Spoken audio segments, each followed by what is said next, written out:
Hello മക്കൾ, Sreebhama miss ആണ്. എക്സാമിന് ചോദിക്കുന്ന പ്രധാനപ്പെട്ട ബേസിക് സെൻസിലെ കുറച്ച് ക്വസ്റ്റ്യൻസുകൾ പരിചയപ്പെട്ടാലോ? സോ നിങ്ങളുടെ സിലബസും കാര്യങ്ങളും ഒക്കെ മാറിയോണ്ട് നിങ്ങൾ ഭയങ്കര ബുദ്ധിമുട്ടിലാണെന്ന് മിസ്സിന് അറിയാം. സോ സിമ്പിൾ ആയിട്ട് ഒരുപാട് ക്വസ്റ്റ്യൻസുകൾ നമുക്കിപ്പോ വേഗം തന്നെ ഡിസ്കസ് ചെയ്യാം. നോക്കിക്കോ. Observe the following and is there any organism that cannot be include in this list. Amoeba, bacteria, ഉറുമ്പ്, പേര്, പാരമിസ്, യൂഗ്ലീന, അതിലേതാണ് കൂട്ടത്തിൽ പെടാത്തത്, എന്തുകൊണ്ട്? അതുപോലെ ഒരു യൂണിസെല്ലാർ ഓർഗാനിസം ഏകകോശ ജീവനെ വരയ്ക്കാൻ വേണ്ടിയിട്ട് നിങ്ങളോട് ചോദിച്ചിട്ടുണ്ട്. ഇതിനകത്ത് നോക്കുമ്പോൾ തന്നെ നിങ്ങൾക്കറിയാം അമീബ, ബാക്ടീരിയ, പാരമീസിയം, യൂഗ്ലീന, ഉറുമ്പും പേനും എവിടുന്ന് വന്നു അല്ലെ? ഈ ആൻഡും ലോസും എന്താണ് അതിൽ നിന്ന് വ്യത്യാസപ്പെട്ടിരിക്കുകയാണ്. കാര്യം എന്താ? ബാക്കി പറഞ്ഞ അമീബ, ബാക്ടീരിയ, അതേപോലെ തന്നെ യൂഗ്ലീന, ഈ സാധനങ്ങളൊക്കെ ഏതാ മക്കളെ?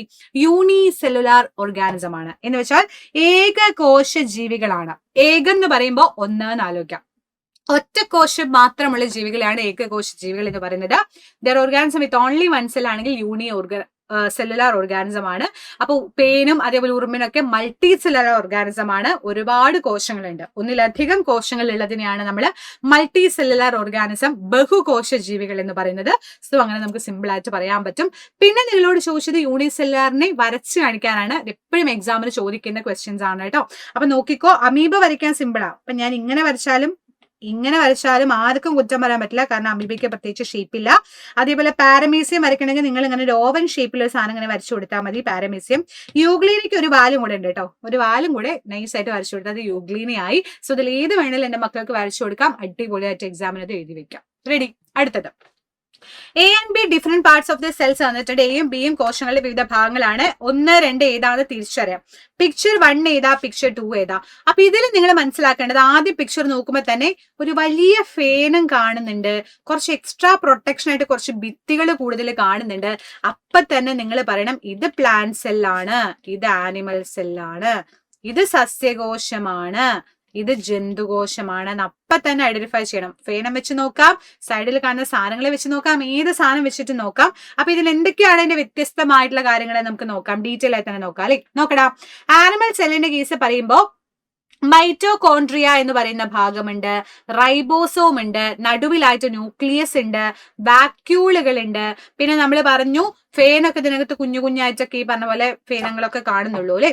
അപ്പൊ അങ്ങനെ പല സാധനങ്ങളാണ് ജന്തുകോശത്തിലുള്ളതെങ്കിൽ സസ്യകോശത്തിൽ കുറച്ച് വെറൈറ്റി ആയിട്ട് കുറച്ച് ആളുകളുണ്ട്. നോക്ക്, വലിയ ഫേന കണ്ടോ, ബലൂണ് പോലെ വലുതായിട്ട് നിൽക്കുന്ന ഒരു സാധനം കണ്ട അപ്പം നിങ്ങൾ ഊഹിച്ചോ സസ്യമാണെന്ന് ആലോചിച്ചോ. പിന്നെ കുറച്ച് ഭിത്തി എക്സ്ട്രാ പ്രൊട്ടക്ഷൻ ആയിട്ട് കുറച്ച് പച്ചക്കടലൊക്കെ കൂടുതൽ കൊടുത്ത് കുറച്ച് ഭിത്തിയൊക്കെ ഉണ്ടെങ്കിൽ അപ്പൊ നിങ്ങൾ മനസ്സിലാലോചിച്ചോ അത് സസ്യകോശമാണ്.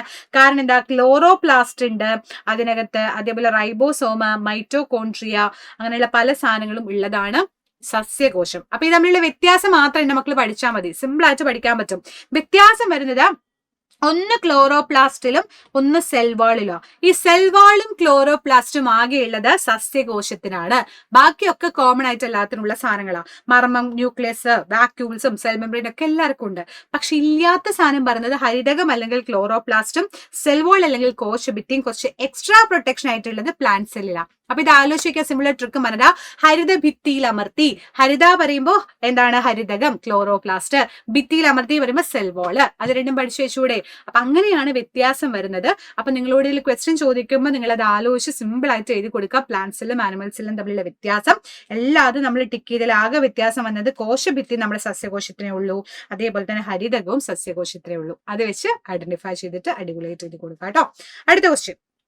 എല്ലാ ലായനികളും മിശ്രിതങ്ങളാണ്, എന്നാൽ എല്ലാ മിശ്രിതങ്ങളും ലായനികളല്ല. രാജുവിന്റെ ഈ അഭിപ്രായത്തോട് നിങ്ങൾ യോജിക്കുന്നുണ്ടോ? ഉദാഹരണ സഹിതം എഴുതാൻ പറഞ്ഞു. എല്ലാ ലായനികളും മിശ്രിതങ്ങളാണ്, എന്നാൽ എല്ലാ മിശ്രിതങ്ങളും ലായനികളല്ല.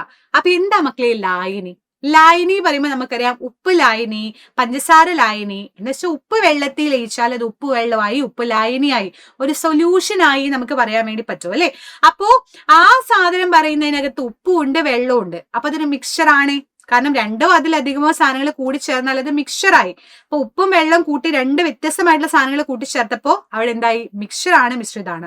പക്ഷെ അതേ സമയത്ത് ഞാൻ മണ്ണും മണലും വെള്ളം കൂടെ മിക്സ് ചെയ്ത് വിചാരിച്ചോ, അതൊരു മിക്സ്ചർ ആണ് നമുക്കറിയാം. കാരണം മണലും ഉണ്ട് വെള്ളവും ഉണ്ട്. പക്ഷെ അതെന്ന് പറഞ്ഞ ഒരു സൊല്യൂഷൻ ആണോ?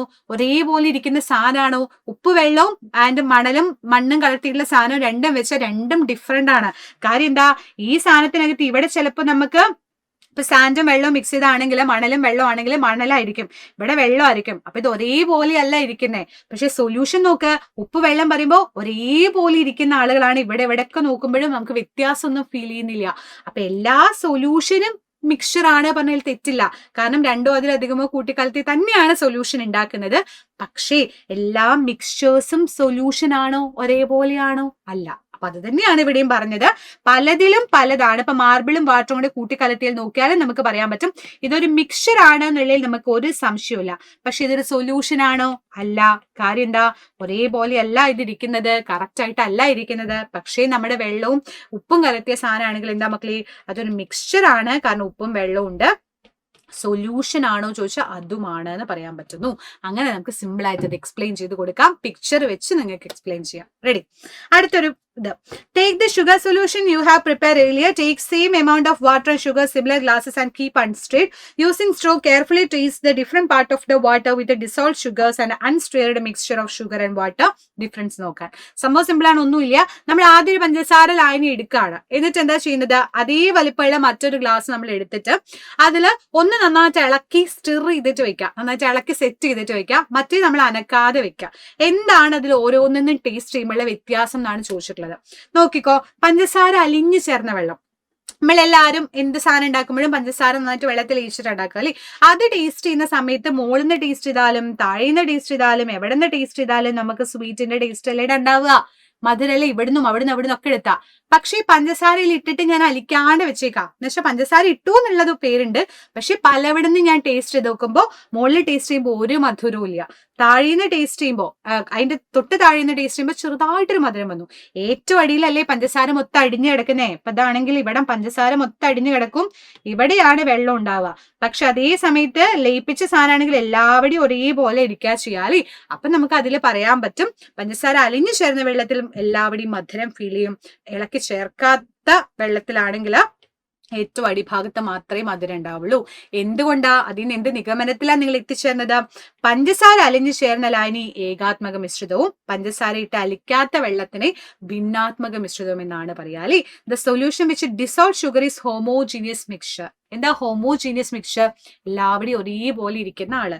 എന്നാൽ അൺഡിസോൾവ് ആയിട്ട് കിടക്കുന്ന സാധനമാണെങ്കിൽ അത് ഹെറ്ററോജീനിയസ് ആണ്, ഭിന്നാത്മക മിശ്രിതമാണ് എന്ന് പറയാൻ പറ്റും അല്ലെ. അപ്പൊ മിശ്രിതത്തിന് എല്ലാ ഭാഗവും ഒരേ സ്വഭാവം കാണിക്കുന്നതാണ് ഏകാത്മകം. ഉപ്പ് വെള്ളം, പഞ്ചസാര വെള്ളം, അതൊക്കെ എവിടെ നിന്ന് നോക്കിയാലും ഒരേപോലെ ഇരിക്കുന്ന ആളുകളാലേ. The mixture that show same property through all the part is called homogeneous. അതേ സമയത്ത് മണൽ കലർത്തിയിട്ടുള്ള വെള്ളം അല്ലെങ്കിൽ മണ്ണ് കലർത്തിയിട്ടുള്ള വെള്ളം, ചോക്കും വെള്ളവും കലർത്തിയിട്ടുള്ളതാണെങ്കിൽ അതിൽ ഓരോന്നും ഓരോരോ സ്ഥലത്താണ് കിടക്കുക, പലതും പല രീതിയിലാണ് കിടക്കുക. സോ അത് നമുക്ക് പറയാൻ പറ്റും ഡിഫറെന്റ് പ്രോപ്പർട്ടി ഡിഫറെന്റ് പാർട്ടിൽ കാണിക്കുകയാണെങ്കിൽ അതിനെയാണ് ഭിന്നാത്മക മിശ്രിതം, ഹെട്രോജീനിയസ് മിക്സ്ചർ എന്ന് പറയുന്നത്. റെഡി അല്ലടാ? അപ്പൊ വളരെ കുറഞ്ഞ സമയം കൊണ്ട് ഒരുപാട് ക്വസ്റ്റ്യൻസ് ഡിസ്കസ് ചെയ്തു. ഇനിയും ഒരുപാട് ക്വസ്റ്റ്യൻസുകൾ ഉണ്ട്. ആക്ച്വലി സമയത്തിന്റെ പ്രശ്നക്കാരനാണ്. അപ്പൊ ഇതുപോലെയുള്ള ഒരുപാട് ക്വസ്റ്റ്യൻസും റിവിഷൻ ആണ് നിങ്ങൾ ആഗ്രഹിക്കുന്നെങ്കിൽ റിവിഷൻ ബാച്ച് നമ്മൾ സ്റ്റാർട്ട് ചെയ്തിട്ടുണ്ട്. അതാണ് നമ്മുടെ ബജ്രയുടെ എൻഡ് ഗെയിം ബാച്ച്. അപ്പൊ എൻഡ് ഗെയിം ബാച്ചിൽ മാക്സിമം എന്റെ മക്കൾ ജോയിൻ ചെയ്തോ. അടിപൊളിയായിട്ട് ഒരുപാട് കാര്യങ്ങൾ അതിനകത്ത് പഠിക്കാം. പബ്ലിക് എക്സാം കൂടെ മുന്നിൽ കണ്ടുകൊണ്ട് തന്നെ നിങ്ങൾ ഇനി പഠിക്കാൻ വേണ്ടി ശ്രമിക്കുക. അപ്പൊ ഇപ്പോഴുള്ള എക്സാം അടിപൊളിയായി തന്നെ എഴുതുക. All the very best. ഉഷാറാക്കുക. ബേസിക് സയൻസിൽ ഫുൾ എ ഗ്രേഡ് തന്നെ എല്ലാ മക്കൾക്കും ഉണ്ടാവട്ടെ. All the best.